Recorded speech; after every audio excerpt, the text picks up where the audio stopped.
बोलिए श्री शंकर भगवान की जय हो। श्री हनुमतलाल जी महाराज की जय हो।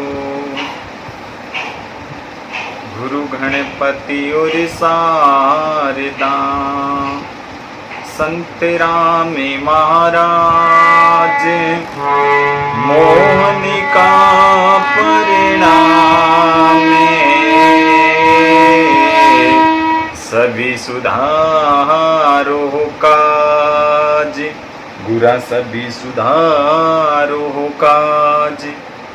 सरगुण साकार निर्गुण निराकार अखंड ब्रह्मांड नायक परम कृपालु नंद नंदन यशोदा नंदन साधु जन रंजन बहु बेहरंजन करुणा वरुणाले भक्त वात्सल्य श्री ठाकुर जी महाराज रे चरणा रे मायने दंडवत प्रणाम करते हुए जगत जननी माँ दुर्गा रे चरणा रे माए दंडवत प्रणाम करते हुए श्री हनुमत लाल जी रे चरणा रे माए दंडवत प्रणाम करते हुए इष्ट देव श्री गरीब गुरु जी महाराज रे चरणा रे माए दंडवत प्रणाम करते हुए श्री रामाबाई जी महाराज रे चरणा रे माए दंडवत प्रणाम करते हुए श्री गुरु महाराज रे चरणा रे माए दंडवत प्रणाम करते हुए उन संतान रे चरणा रे माए दंडवत प्रणाम करा जिन्होंने अपनी साधना तपस्या के माध्यम से भगवान को प्राप्त किया। उन रे चरणा रे माए दंडवत प्रणाम करते हुए आज हम एकादशी के दिन एक सरल व्यक्ति के जंगल में भोजन करने के लिए भक्त आते हैं। एक छोटी सी कथा मैं आपको श्रवण करा रहा हूं। तो पहले अपने मन और वाणी में पवित्र करने के वास्ते 2 मिनट भगवत नाम कीर्तन सभी बोलने का प्रयास करें।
ब्रह्मा की जय जय विष्णु की जय जय ब्रह्मा की जय जय विष्णु की जय जय उमापति शिव शंकर की जय जय उमापति शिव शंकर की जय जय गोविंद गोपाल जय जय गोविंद जय जय गोपाल जय जय राधा रमण हरि गोविंद जय जय। बोलिए श्री गुरुदेव जी महाराज की राम दरबार की। सजनों, एक दिन एक परिवार रे माई एक बच्चा रो जन्म हुआ। धीरे धीरे वो बालक बड़ा होने लगा। धीरे धीरे धीरे 5 साल की उम्र हुई, 10 साल की उम्र हुई, 15 साल की उम्र, और वो इतना खाने लगा, मतलब भोजन बहुत ज्यादा करता था। तो घर वाले बोलते, अरे बीच बीच में पानी तो पिया कर। तो कहने लगा, बीच तो आने दो, अभी बीच आया ही नहीं तो पानी कहां से पीऊं। और ज्यादा बोलते तो बोलते, दाने दाने पे लिखा है खाने वाले का नाम, दाने दाने पे लिखा है खाने वाले का नाम। तो एक दिन घर वाले परेशान होकर एक संतरे पास में लेके गए, और महाराज श्री से कहने लगे, महाराज जी ये बहुत ज्यादा खाता है, भोजन बहुत ज्यादा करता है और काम कुछ नहीं करते, तो इनका कोई उपाय है क्या। तब महाराज श्री क्यों लगा, भाई ये उतना ही खाता है जितना इसका खाता है, कि उतना ही खाता है जितना उनका खाता है, कि जितना इसके कर्म में खाता लिखा हुआ है ये उतना ही खाता, उससे ज्यादा नहीं खा सकता। तो महाराज जी इसका भी कुछ उपाय होगा। महाराज जी बोले, इसका क्या उपाय है, जितना इसके कर्म में खाता है, जिनका इनके भाग में लिखा है वो उतना ही खाएगा, उससे ज्यादा थोड़ी खा सकता है। तो फिर घर पे आ गए और घर वालों ने उसे निकाल दिया। पूरे दिन घूमता रहा, जब शाम को टाइम हुआ तो वापस घर पे आ गए। और घर वालों ने बोला, अरे तू वापस आ गया घर पे। वो रोकर कहने लगा, मैं सोचा मेरे घर वाले मेरे को याद कर रहे होंगे, लेकिन आप मेरे को याद नहीं कर रहे हो। बोले, क्यों याद करे, हम किसी को आपकी याद नहीं आ रही, आप चले जाओ। वो भाई वापिस निकल गया और गांव के अंदर एक संतानी मंडली आई हुई थी, वहां गए और संत, एक बड़े संत महापुरुष को देखा और देखकर मन में लगा, अरे ये बहुत ज्यादा हष्ट पुष्ट है, शायद इनको खाने में बहुत ज्यादा मिल रहा होगा, जदित ये बड़े हैं। महाराज श्री के चरणों में जाकर दंडवत प्रणाम किया। इतने में महाराज के शिष्य आ गए। वो शिष्य भी बड़े तंदुरुस्त थे। तो वो सोचा, अरे यहाँ कुछ खाने के लिए ज्यादा मिलता, तभी तो ये बड़े बड़े हो गए, मोटे हो गए। तो वो कहने लगा, महाराज ये कौन है और आप कौन हो। बोले, भाई हम तो ठाकुर जी के सेवक हैं, इस मंदिर के सेवक हैं। ओ मेहंत जी हो आप, तो इस मंदिर के मेहंत हो। हाँ, तो और ये मेरे चेले हैं। तो महाराज जी आप मेरे को भी शिष्य बना लो ना, मेरे को भी आपका चेला बना लो। कहने लगे, ठीक है भाई बन जा। बन गए। उस गांव में जितने दिन रहे बढ़िया भोजन करते रहे। एक दिन वापस आश्रम में जाने का टाइम हुआ, सब शिष्य गुरु महाराज के साथ चल रहे हैं और वो भी चलने लगा कि चल भाई हम अयोध्या चलते हैं, क्योंकि वो संत थे, अयोध्या के संत थे, सच्ची घटना है, अयोध्या के संत थे। वापस अपने आश्रम में गया और सब भोजन टाइम से टाइम होता है। और वो महाराज श्री से कहने लगा नया चेला कि महाराज जी आपके यहाँ पंगत कितने टाइम लगती है, भोजन की जो पंगत लगती है ना वो कितने टाइम लगती है। महाराज श्री ने कहा,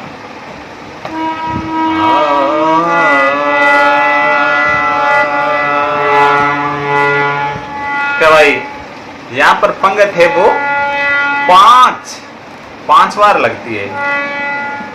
तो चेला कहने लगा, महाराज जी मैं 5 बार भोजन कर सकता हूँ क्या। महाराज जी सामने देखने लगे, अरे 5 बार भोजन कहाँ का करेगा। तो महाराज जी सोचे शायद ज्यादा खाता होगा, खा लेना कर लेना। एक दिन सजनों एकादशी का व्रत आ गया, एकादशी आ गई। एकादशी आई, वो भक्त उठा और मंदिर में इधर उधर देखने लगा, लेकिन कहीं पर भी कुछ नजर नहीं आ रहा है। वो सोचा आज क्या हो गया, कोई हड़ताल है क्या भोजन की। कि मंदिर में कहीं भोजन ही नहीं बनाया। फिर जाकर गुरु महाराज से कहने लगा, गुरु जी आज मंदिर में भोजन क्यों नहीं बनाया है? बोले चेला आज एकादशी है, तुझे पता नहीं क्या एकादशी के दिन वैष्णव को व्रत करना पड़ता है। तू अब वैष्णव बन गया, क्योंकि एक संत बनने पर वैष्णव हो जाता है और वैष्णव को एकादशी के दिन व्रत करना होता है, तो आज तेरे को व्रत करना होगा। वो कहने लगा, महाराज आपके और भी शिष्य हैं, उनको रखवा दो ना भूखा, उनको व्रत करवा दो ना। मैं व्रत करूंगा तो कल द्वादशी मेरी नहीं होगी, मैं खाने के बिना नहीं रह सकता। तो महाराज जी कहने लगे, देख भाई यहाँ पर तो कुछ बनेगा नहीं, और तेरे को यदि खाना ही है तो यहाँ से सामान लेके जा और जंगल में जाके बना लेना। पर हाँ, भोजन पाने से पहले भगवान को भोग जरूर लगाना, भगवान को भोजन खिला के फिर तू प्रसाद पाना। वो चेला जंगल के अंदर गया और भोजन बनाया, और गुरु महाराज की बात याद आ गई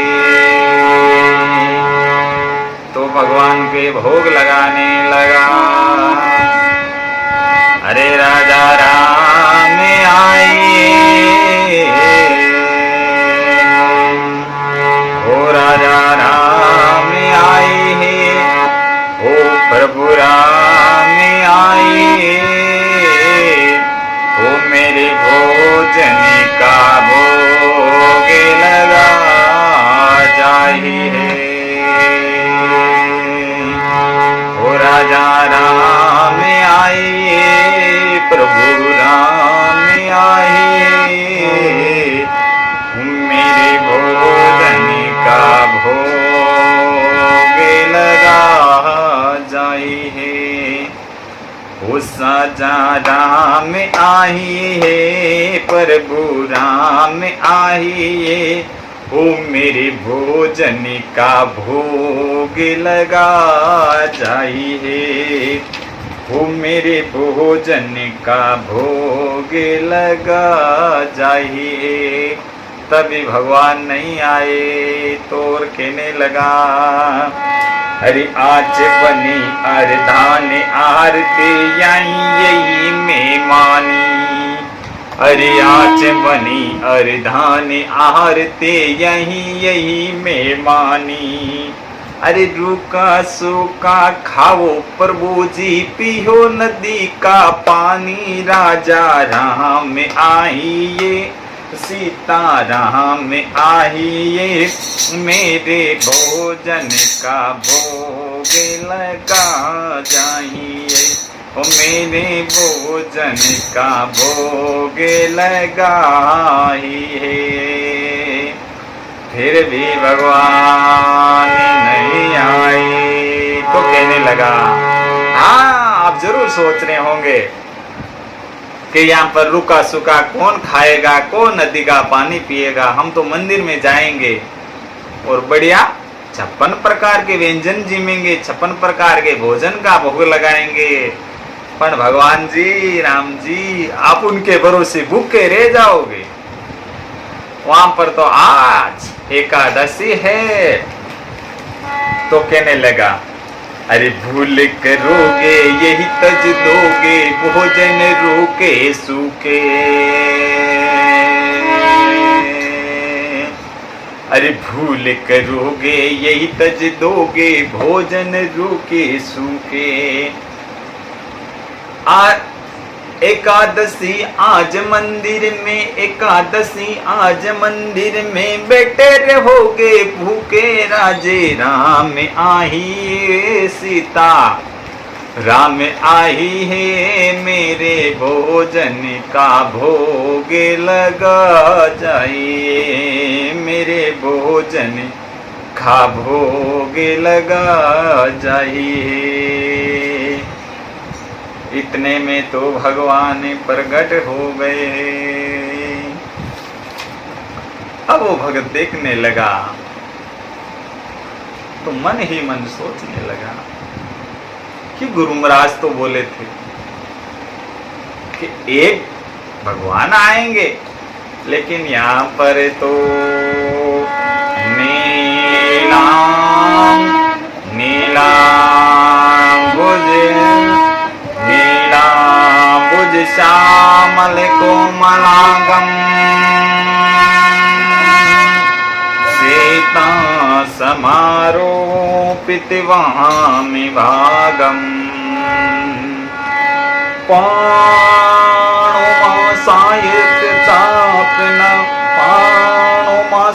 चारु चाप नमामि रामं रघुवंशनाथं रामे वामे जानकी।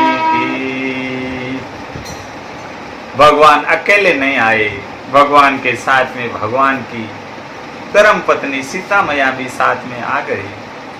तो भगत कहने लगा, हे भगवान ये कौन है? हमने तो एक भगवान को बुलाया था, ये दो दो भगवान कैसे आ गए? ये कौन है? तब राम जी कहने लगे, ये हमारी धर्म पत्नी है।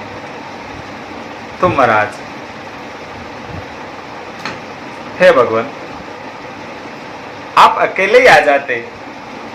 तो राम जी कहने लगे, मैं अकेला आने के लिए तैयार हो रहा था, इतने में तो बोले कि आप जितनी बार भक्तों के घर पे भोजन करने के लिए गए हैं, अकेले ही जाते आए हैं, आज मैं भी चलूंगी। क्योंकि जब कर्मा वायरे खिचड़ो खाने के लिए गए थे, तब भी आप अकेले गए थे।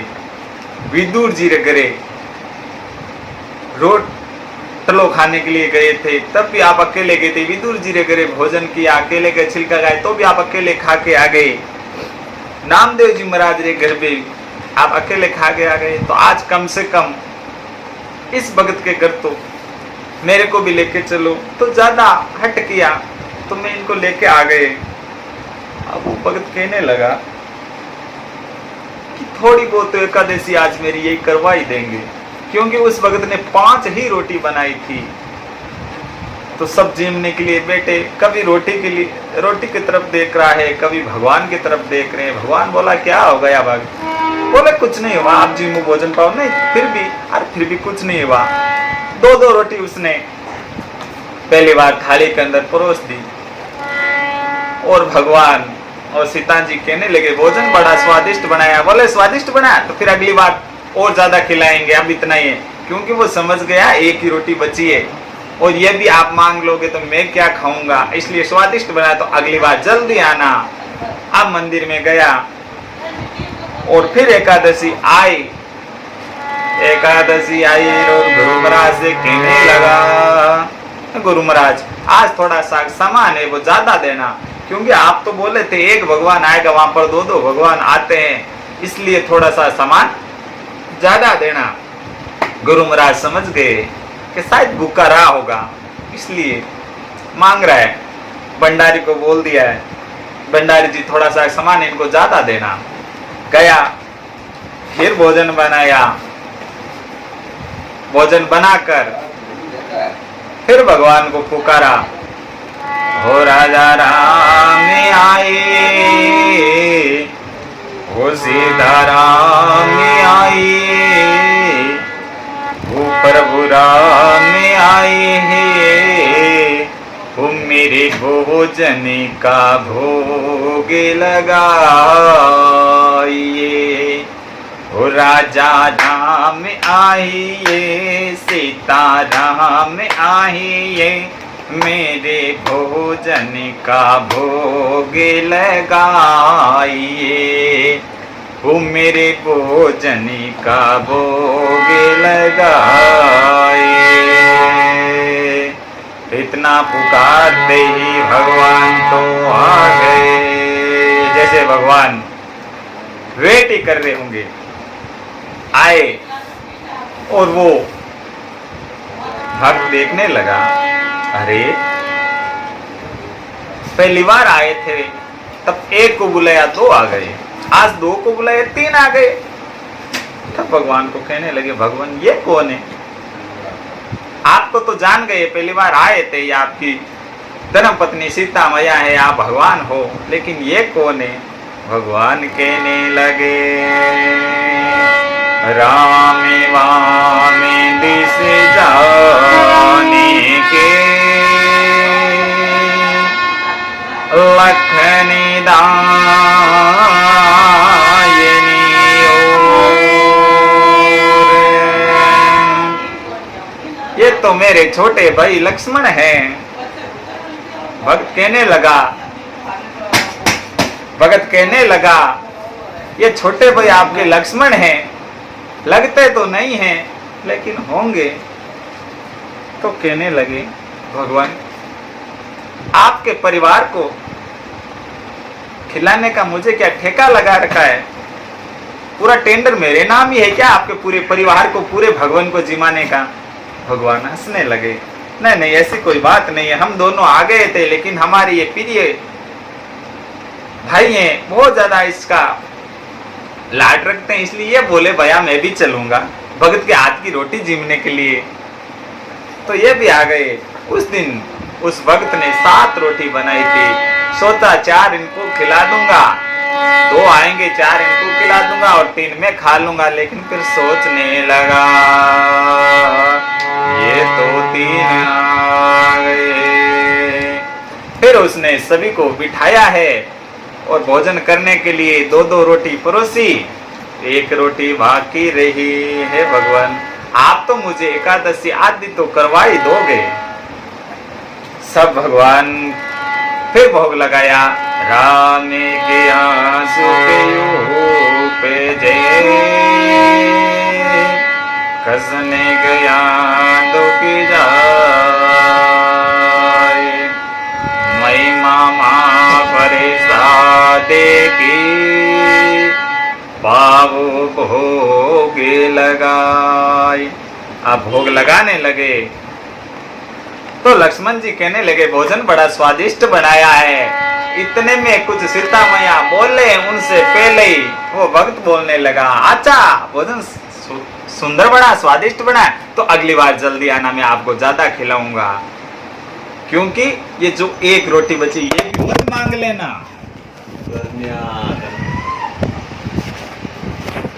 1 रोटी बची है, इनको भी मत मांग लेना। अब भोजन करके भगवान अपने गए धाम और वो भक्त आश्रम के अंदर आया।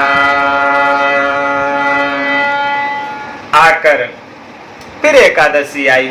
फिर एकादशी के दिन वो बोलने लगा भगवान गुरु महाराज, वहां पर भगवान बहुत ज्यादा आते हैं, 1 भगवान को बुलाओ 2 आते हैं, 2 को बुलाओ 3 आते हैं, और मैं तो भूखा ही रह जाता हूं, इसलिए आज 5 शेर आटा देना। और 5 शेर के हिसाब से बाकी सब सामान देना। महाराज समझ गए शायद बेचता होगा, इतना थोड़ी खा सकता है एक आदमी। फिर भंडारी जी को बोले इनको दे दो, जितना ये मांगता हूं उतना इनको दे दो। अरे वो भगवान, वो भक्त भगवान के प्रसाद कर छुड़वाने के लिए वहां गया है जंगल के अंदर। जाकर आज कुछ अलग किया कि हमको कुछ मिलना तो है नहीं, तो क्यों वो भोजन बनाए। आज पहले देख लेते हैं कितने लोग आते हैं, उन हिसाब से बनाएंगे, उन हिसाब से बनाएंगे। अब पुकारने लगा, बिना भोजन बनाए पुकारने लगा, ओ राजा राम आए, सीता राम आए, अरे मेरे भोजन का भोग लगाए। अरे राजा राम आए, सीता राम आए, मेरे भोजन का भोग लगाए। इतने में भगवान प्रकट हो गए। जैसे ही भक्त ने पुकारा, राजा राम आई है, सीता राम आई है, लक्ष्मण राम आइए, प्रभु राम आइए, वो मेरे भोजन का भोग लगाई है, मेरे भोजन का भोग लगाई है। इतने में भगवान प्रकट हो गए। जब जंगल में भगत ने कीनी प्रेम पुकार, तबे तबे क्षण में प्रगट भयो दिव्य राम दरबार, दिव्य राम दरबार। आज तो भगवान के साथ में सीता मैया है, भरत जी के साथ में भरत जी के घरवाला है, लक्ष्मण जी के साथ में लक्ष्मण जी के घरवाला, शत्रुघ्न जी के साथ में शत्रुघ्न जी के घरवाला, तीनों मैया हनुमान जी, पूरा राम दरबार वहां प्रकट हो गए। और भगत इतने देख कर रोने लग गया। अरे मैं एक भगवान को बुलाता हूँ, दो आते हैं, दो को बुलाता हूँ, तीन आते हैं और तीन को बुलाते हैं, इतना पूरा परिवार आ गया। तो वो कहने लगा भगवान आपको बुलाया, आप अकेले आ जाते तो थोड़ा बहुत मैं भी पा लेता, लेकिन आपने तो सारे परिवार को लेकर गए, क्या सारा परिवार के खिलाने का मुझे क्या ठेका ले रखा है क्या? आप अकेले क्यों नहीं आए? तो बोले भगत तूने भोजन ही नहीं बनाया। बोले मेरे को कुछ मिलना ही नहीं है तो मैं क्यों बनाऊं, आप खुद बनाओ और खुद ही खाओ। अब भरत जी भंडारी बने हैं, लक्ष्मण जी चुन चुन कर लकड़ी ला रहे हैं, सीता मैया भोजन बना रहे हैं, अब सब काम पर लगे हैं, हनुमान जी महाराज चौका लगा रहे हैं। इतने में भगत ये सब देवी देवता भोजन की सुगंध सुनकर, सुगंध को महसूस कर कर कहने लगे आज सीता मैया अन्नपूर्णा मैया खुद भोजन बना रही है। तो सब देवी देवता आए। तो इतने में कानों में पैरों की आवाज उन भगत के कानों में पहुंची तो आंखें खोल देखने लगा, अरे ये क्या हो गया, इतने भगवान आ गए, इतने भगवान आ गए। तो फिर कहने लगा कि भगवान एक बात बताओ मेरे को, जब मनुष्य आए कोई टेंशन ना है, मनुष्य आ सकते, लेकिन इस जानवर को लाने की कहाँ जरूरत थी? हनुमान जी को बोलकर कहने लगा ये इनको कैसे लेके आ गए? तो भगवान कहने लगा ये मेरे हनुमान जी है, ये हनुमान जी हैं, मेरे सेवक हैं। हनुमान जी महाराज साफ सफाई कर रहे हैं। इतने में गुरु महाराज आ गए और चेले को कहने लगे,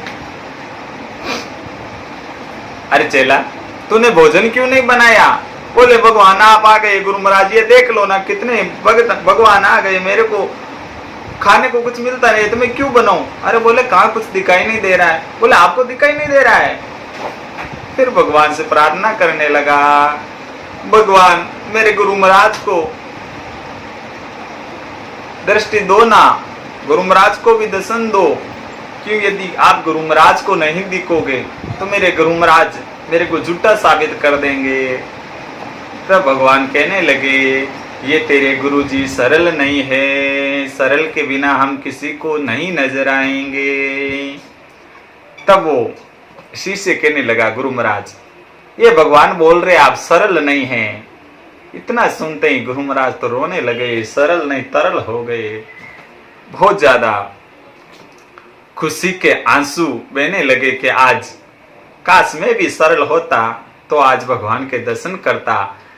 जब सरल होकर तरल होने लगे, पहले हुए थे तरल फिर हो गए सरल, सरल होकर तरल होने लगे तो भगवान ने दर्शन दिया। तो पहली बार ऐसा हुआ कि आज तक हमने सुना है कि गुरु की कृपा से शिष्य को भगवान के दर्शन होते हैं, लेकिन आज पहली बार हुआ कि शिष्य की कृपा से गुरु को भगवान के दर्शन हुए।